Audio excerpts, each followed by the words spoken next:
नमस्कार दोस्तों, मैं स्टेवर में आपका बहुत बहुत स्वागत है। आज हम कक्षा 10 के गणित विषय के मोस्ट इम्पॉर्टेंट क्वेश्चन के बारे में बात करेंगे कि कौन से चैप्टर से कौन सा क्वेश्चन मोस्ट इम्पॉर्टेंट है जो कि प्री बोर्ड या वार्षिक परीक्षा में आ सकता है।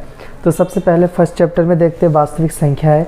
इसमें क्या क्या इम्पोर्टेंट है देखते हैं, और इसमें जो जो इम्पोर्टेंट बोला जाएगा उस क्वेश्चन को आप लोग अच्छे से कर लीजिएगा, क्योंकि इस टाइप के क्वेश्चन पेपर में आ सकता है। ठीक है, तो एक एक करके पूरा बताया जाएगा। देखिए क्वेश्चन कहाँ से स्टार्ट होता है, इस टाइप के क्वेश्चन आप लोग पढ़ लीजिएगा। जैसे ये 455 और 42 का एचसीएफ यूक्लिड विभाजन एल्गोरिथम से कैसे ज्ञात करना, इसको पढ़ लीजिएगा। ठीक है, अगला क्वेश्चन है उदाहरण नंबर ये मोस्ट इम्पॉर्टेंट क्वेश्चन है। ये एक बार पेपर में आ चुका है।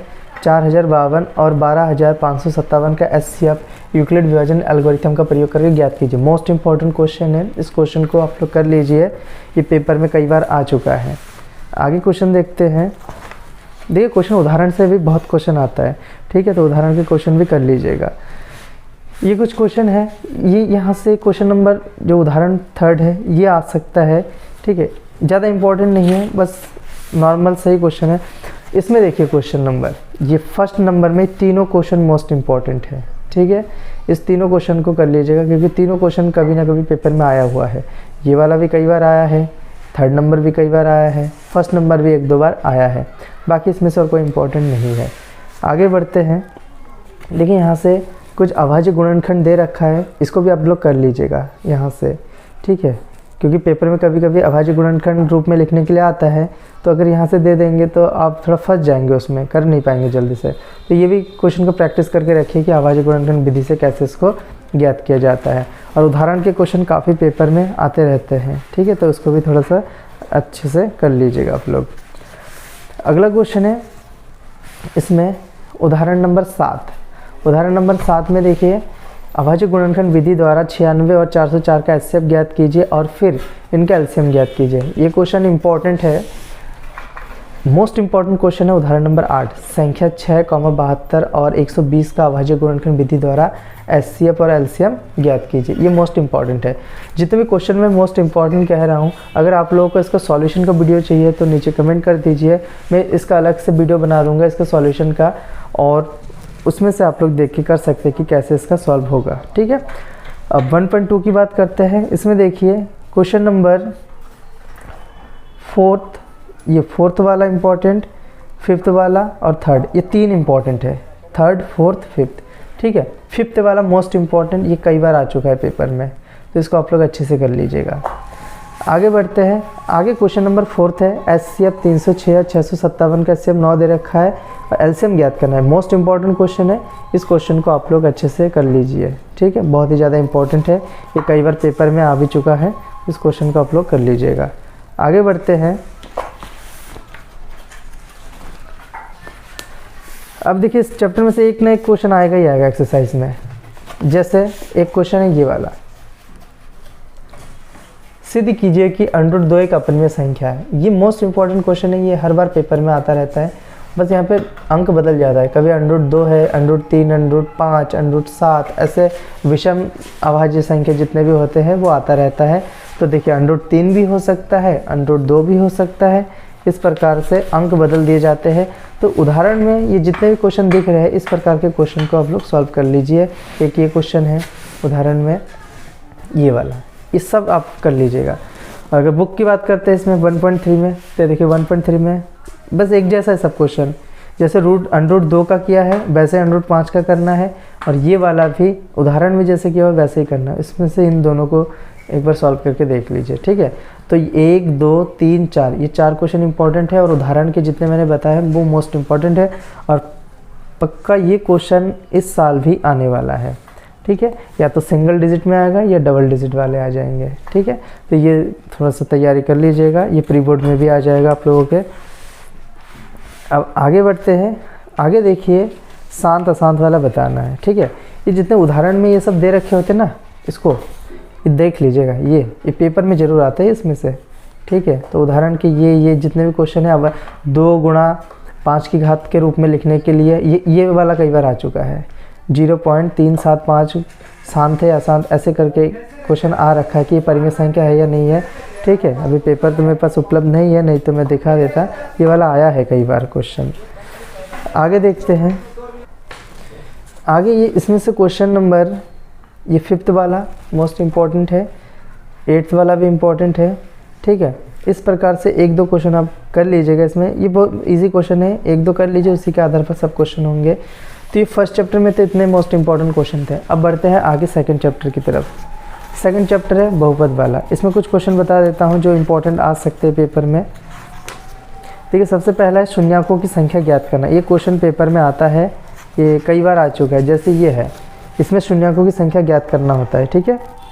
ये कर लीजिएगा, शून्यकों की संख्या ज्ञात करना, और इस उदाहरण को भी कर लीजिएगा, उदाहरण, ठीक है। उदाहरण में से भी कभी क्वेश्चन आ सकते हैं।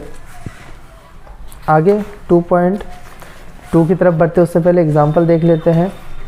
देखिए, इसमें एग्जाम्पल में ये जो क्वेश्चन दिख रहा है, द्विघात बहुपद x² + 7x + 10 के शून्य ज्ञात कीजिए। सिर्फ यहाँ तक शून्य ज्ञात कीजिए तक पेपर में कई बार आया है, ठीक है। सिर्फ शून्य ज्ञात करने के लिए आया है।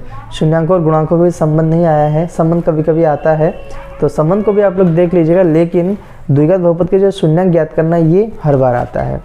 ये उदाहरण नंबर 2 देख लेना, और उदाहरण नंबर 3, बहुपद x² - 3 के शून्य ज्ञात कीजिए। बस यहीं तक शून्य ज्ञात करना है। ये कई बार आ चुका है, यही वाला क्वेश्चन है, x² - 3, ये वाला क्वेश्चन कई बार आ चुका है। इस क्वेश्चन को आप लोग अच्छे से कर लीजिए, ठीक है। शून्यांकों और गुणांकों के बीच संबंध की सत्यता की जांच बहुत कम आया है, लेकिन सिर्फ शून्य ज्ञात करना ये कई बार आ चुका है, तो इसको भी आप लोग कर लीजिएगा। और इसका अगर अलग से वीडियो चाहिए तो कमेंट कर दीजिए, मैं अलग से वीडियो भी बना दूंगा इसके सॉल्यूशन का, कि कैसे क्या क्वेश्चन करने हैं। उदाहरण नंबर 4, एक द्विघात बहुपद ज्ञात कीजिए जिसके शून्यांकों का योग तथा गुणनफल क्रमशः -3 और 2 है।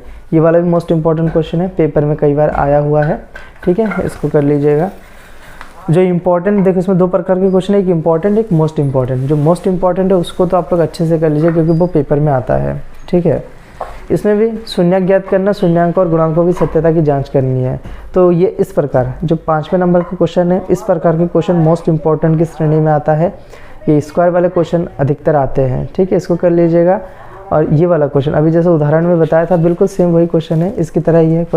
ये क्वेश्चन नंबर 4 की तरह ही है, तो इसका भी सॉल्यूशन कर लीजिए। अब इसमें ये पता नहीं कि किस टाइप का क्वेश्चन कौन सा आने वाला है इसमें से, ठीक है। वैसे मोस्टली इस टाइप के क्वेश्चन आते हैं। ये जो दिख रहा है ना 3rd नंबर, इस टाइप के क्वेश्चन आते हैं, तो इसको भी एक बार देख लीजिएगा। अब कंपलसरी नहीं है कि इस टाइप के आते हैं, थोड़ा सा चेंज भी आ सकता है। अब आगे बढ़ते हैं। ये भाग, नॉर्मल सा भाग, इसको भी आप लोग कर लीजिएगा, 9th में किए होंगे, ठीक है। तो भाग करना भी आना चाहिए, और भाग भी आ सकता है पेपर में। अब आगे बढ़ते हैं। ये क्वेश्चन नंबर, उदाहरण देखिए 9, मोस्ट इंपॉर्टेंट क्वेश्चन है। ये वाला क्वेश्चन कई बार आया है, कभी कभी 4 नंबर में भी आया है और 6 नंबर में भी आया है, ठीक है। इस क्वेश्चन को आप लोग अच्छे से कर लीजिए, क्योंकि पेपर में आ सकता है, मोस्ट इंपॉर्टेंट क्वेश्चन है। और 2.3 में आगे इसमें से तो कोई इंपॉर्टेंट नहीं है 2.3 का। 2.3 में एक क्वेश्चन इधर में आपको मिल जाएगा, ये वाला क्वेश्चन नंबर 3rd, ठीक है।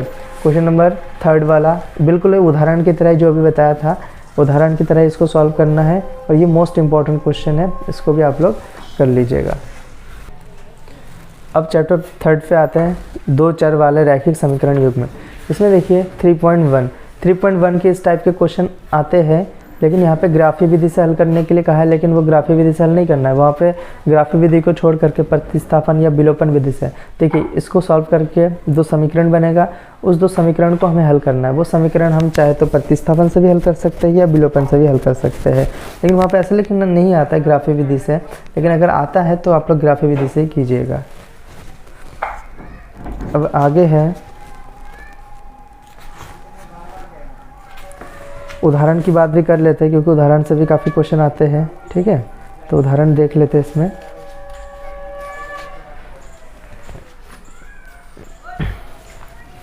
उदाहरण नंबर 4 कई बार आ चुका है ये वाला क्वेश्चन। जांच कीजिए कि समीकरण युग्म ये और ये संगत है, यदि ऐसा है तो ग्राफ द्वारा हल कीजिए। बहुत इंपॉर्टेंट क्वेश्चन है ये वाला। इस क्वेश्चन को ग्राफ से हमें हल करना है, ठीक है, ग्राफ बनाना है। इसका ग्राफ कुछ इस प्रकार बना हुआ है, इसको भी आप लोग कर लीजिएगा। उदाहरण के क्वेश्चन अच्छे से कर लीजिएगा, क्योंकि उदाहरण के क्वेश्चन कई बार पेपर में आ चुका है, ठीक है। और इसमें बात करते, देखिए इसमें से क्वेश्चन इधर से तो कोई इंपॉर्टेंट इतना नहीं लग रहा। हाँ, क्वेश्चन नंबर 2 इंपॉर्टेंट है, इसको कर लीजिएगा। और ये वाला प्रतिचित करते समांतर संपाती 1 नंबर में क्वेश्चन आता है, इसको भी देख लीजिएगा। संगत असंगत बिल्कुल इसकी तरह ही है, 2 नंबर क्वेश्चन की तरह, इसको भी आप लोग कर लीजिए, इंपॉर्टेंट है ये। और आगे अगर बात करते तो यहाँ पे ये क्वेश्चन नंबर 4 पे जो है ग्राफ विधि से हल करना है, ग्राफ बनाना है, ये एक क्वेश्चन आता है पेपर में, ठीक है। तो इसको आप लोग कर लीजिएगा। लास्ट क्वेश्चन इसमें क्वेश्चन नंबर 5 मोस्ट इंपॉर्टेंट है। एक आयताकार बाग जिसकी लंबाई चौड़ाई से 4 मीटर अधिक है का अर्धपरिमाप 36 मीटर है, बाग की बीमारी ज्ञात कीजिए। मोस्ट इंपॉर्टेंट क्वेश्चन है ये, क्वेश्चन नंबर 5, इसको अच्छे से कर लीजिए। क्वेश्चन नंबर 4 भी मोस्ट इंपॉर्टेंट है, इसमें से एक क्वेश्चन पेपर में आता है ग्राफ बनाने के लिए। और इसमें क्वेश्चन नंबर 2 मोस्ट इंपॉर्टेंट है, ठीक है। ये वाला जो 2 है ये मोस्ट इंपॉर्टेंट क्वेश्चन है, इसको भी आप लोग कर लीजिएगा। अब आगे बढ़ते हैं। इसमें उदाहरण के क्वेश्चन अगर कहीं हमें दिखता है तो वो भी हमें करने हैं, क्योंकि उदाहरण से भी काफ़ी क्वेश्चन आते हैं, ठीक है। जैसे एक क्वेश्चन देखें, ये है उदाहरण 7, तो ये जो 2 समीकरण है इसको भी प्रतिस्थापन विधि से हल करना है, इसको भी आप लोग कर लीजिएगा। जो इंपॉर्टेंट या मोस्ट इंपॉर्टेंट कह रहा हूँ उसको अच्छे से कर लीजिए, क्योंकि पेपर में वो आते हैं। ये एक क्वेश्चन है उदाहरण 9 में, ठीक है।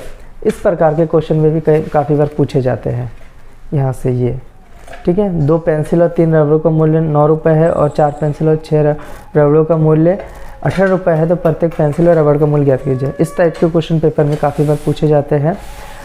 अब बात करते हैं 3.3 में। इसमें प्रतिस्थापन विधि से हल करने के लिए question number 5 most important question है, ये वाला, ये आ सकता है, ठीक है। और क्वेश्चन नंबर 6 भी देख लीजिए, लेकिन क्वेश्चन नंबर 5 मोस्ट इंपॉर्टेंट है। अब क्वेश्चन नंबर 3 इसमें 3 का फर्स्ट है, 2 संख्याओं का अंतर 26 है और एक संख्या दूसरी संख्या की 3 गुनी है, उन्हें ज्ञात कीजिए। मोस्ट इंपॉर्टेंट क्वेश्चन है, 3 का फर्स्ट नंबर, ये बहुत अच्छे से कर लीजिए, क्योंकि पेपर में हर बार ये पूछा जाता है ये वाला क्वेश्चन। आगे क्वेश्चन नंबर 2 है, 2 संपूरक कोणों में बड़ा कोण छोटे कोण से 18 डिग्री अधिक है, उन्हें ज्ञात कीजिए। ये भी मोस्ट इंपॉर्टेंट क्वेश्चन है, दूसरा नंबर, कई बार पूछा गया है ये वाला। आगे है क्वेश्चन नंबर 5 मोस्ट इंपॉर्टेंट है कि यदि किसी भिन्न के अंश और हर दोनों में 2 जोड़ दिया जाए तो वह 9/11 हो जाती है। यदि अंश और हर दोनों में 3 जोड़ दिया जाए तो वह 5/6 हो जाते हैं, वह भिन्न ज्ञात कीजिए। मोस्ट इंपॉर्टेंट क्वेश्चन है क्वेश्चन नंबर 5, इसको आप लोग अच्छे से कर लीजिए। और क्वेश्चन नंबर 6 भी इंपॉर्टेंट है। 5 वर्ष बाद जैकब की आयु उसके पुत्र की आयु से 3 गुनी हो जाएगी। 5 वर्ष पूर्व जैकब की आयु उसके पुत्र की आयु की 7 गुनी थी, उनकी वर्तमान आयु ज्ञात कीजिए। ये वाला भी मोस्ट इंपॉर्टेंट है, इसको आप अच्छे से कर लीजिए। अगला क्वेश्चन हम उदाहरण में चलते हैं। उदाहरण नंबर 11 ये बोर्ड के पेपर में कई बार आ चुका है, इस क्वेश्चन को आप लोग अच्छे से कर लीजिए, उदाहरण नंबर 11 को। और अगर क्वेश्चन जितने भी मैं बता रहा हूँ सॉल्व करना आप लोगों को नहीं आ रहा है तो आप कमेंट कीजिए, मैं अलग से वीडियो बना के जितने भी क्वेश्चन मोस्ट इंपॉर्टेंट या इंपॉर्टेंट है उसका अलग से वीडियो बना के मैं अपलोड कर दूंगा, ठीक है। तो ये उदाहरण नंबर 11 अच्छे से कर लीजिए, कई बार पेपर में आ चुका है ये वाला क्वेश्चन। अब आगे बढ़ते हैं। देखिए एक क्वेश्चन ये दिख रहा है उदाहरण नंबर 13, ये 6 नंबर वाले में आता है, ठीक है। 6 नंबर में कभी कभी पूछा जाता है, इसको भी आप लोग कर लीजिए। और आगे बढ़ते हैं 3.4 में। 3.4 का पहला क्वेश्चन मोस्ट इम्पॉर्टेंट, यदि हम अंश में 1 जोड़ दें तथा हर में से घटा दें तो भिन्न 1 में बदल जाती है। यदि हर में 1 जोड़ दे तो यह 1/2 हो जाती है, वह भिन्न क्या है। मोस्ट इम्पॉर्टेंट क्वेश्चन है, इसको भी आप लोग कर लीजिएगा। अगला क्वेश्चन है, ये जैकब की तरह ही क्वेश्चन है, 5 वर्ष पूर्व नूरी की आयु, ये इंपॉर्टेंट है, लेकिन 3rd number question most important है, ठीक है। 2 अंकों की संख्या जो भी उदाहरण में बताया था, तो ये फर्स्ट सेकंड थर्ड, इसमें 3 क्वेश्चन इंपॉर्टेंट है, इसको आप लोग अच्छे से कर लीजिए। आगे इसमें देखते हैं, आगे के क्वेश्चन बहुत नॉर्मल क्वेश्चन है। हाँ, ये वर्ग गुणन विधि से एक आध क्वेश्चन आता है करने के लिए, जैसे ये वाला उदाहरण नंबर 15, उदाहरण नंबर 16, ये मोस्ट इंपॉर्टेंट क्वेश्चन है, ये प्री बोर्ड में भी आ सकता है। उदाहरण नंबर 15 और उदाहरण नंबर 16 ये आप लोग अच्छे से कर लीजिए, क्योंकि ये पेपर में आ सकता है। अब इधर बात करते हैं, तो इधर क्वेश्चन नंबर 2, ठीक है। क्वेश्चन नंबर 2 का ये सेकंड का फर्स्ट ए और बी का मान ज्ञात करना है, इसको अच्छे से कर लीजिए, इम्पॉर्टेंट है ये काफ़ी। इसके बाद 4th क्वेश्चन में क्वेश्चन नंबर 2 और क्वेश्चन नंबर 5, ये 2 इंपॉर्टेंट है, मोस्ट इंपॉर्टेंट है। 2nd और 5th ये 2 मोस्ट इंपॉर्टेंट क्वेश्चन है। अब उदाहरण नंबर 17 मोस्ट इम्पॉर्टेंट क्वेश्चन है। ये 4 नंबर या 6 नंबर में कई बार पूछा गया है, इसको आप लोग अच्छे से कर लीजिए क्योंकि ये कई बार आया है बोर्ड के पेपर में। उदाहरण नंबर 17। अब इसके बाद आगे उदाहरण नंबर 19 मोस्ट इम्पॉर्टेंट क्वेश्चन है, 6 नंबर में पूछा जाता है ये वाला, ठीक है। इसको भी आप लोग अच्छे से कर लीजिए। अधिकतर क्वेश्चन ना उदाहरण से भी आ सकते हैं, ठीक है। तो ये क्वेश्चन थोड़ा ध्यान दीजिए। और इसमें उदाहरण नहीं, इसमें तो मोस्ट इंपॉर्टेंट क्वेश्चन नंबर 6 लग रहा है, क्वेश्चन नंबर 5 लग रहा है।